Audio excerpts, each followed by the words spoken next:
অনেকদিন পর বাসায় এসেছি এবং পাখির ছানাগুলোকে দেখতে বারান্দায় গিয়েছি। এত সুন্দর বড় হয়েছে মাশাআল্লাহ। পাখিগুলো এখনই হয়তো চলে যাবে উড়াল দিয়ে। এখন যে টবে বাচ্চাগুলো ফুটেছিল সেই টবে একদমই বসে থাকে না, ওরা এই টব সেই টবে খুব সুন্দর করে আস্তে আস্তে উড়াল শিখতেছে। পাখিগুলোকে দেখে আমার মনটা ভালো হয়ে গেছে। আমি জানি পাখিগুলো এখনই চলে যাবে, তারপরেও দেখতে অনেক বেশি ভালো লাগে। মা পাখিটা এসে খাবার খাইয়ে দিয়ে যায়, তারপরে আবার চলে যায়। এখন হয়তো মা পাখিটা আবারও ডিম পারবে।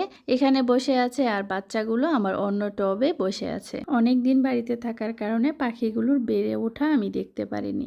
যেহেতু আমি অনেক দিন বাড়িতে ছিলাম আর মনে মনে ভাবতেছিলাম বাসায় গিয়ে পাখিগুলোকে আর পাবো না। ভাবতেই অনেক বেশি কষ্ট লাগতেছিল, কিন্তু না, পাখিগুলো এখনো আছে। এখন পর্যন্ত 6টা ছানা এই টব থেকে ফুটেছিল এবং আবারও 2টা আসতেছে। আমার কাছে অনেক বেশি ভালো লাগে। আমি জানি পাখিগুলোর এই বারান্দাটা অনেক বেশি পছন্দ, আর এটাও কিন্তু আমার কাছে অনেক বেশি ভালো লাগে যে পাখিগুলো আমার বারান্দাটা অনেক বেশি পছন্দ করেছে। আমি যেমন গাছ লাগাতে পছন্দ করি আর পাখিগুলো এই বাগানে থাকতে পছন্দ করে। এবং এই পাখিগুলো দেখেন কি সুন্দরভাবে এখানে সেখানে বসে থাকে, আমাদেরকে একদমই ভয় পায় না, একদম ঘরের মানুষের মতো আমাদের সাথে মিলেমিশে থাকে।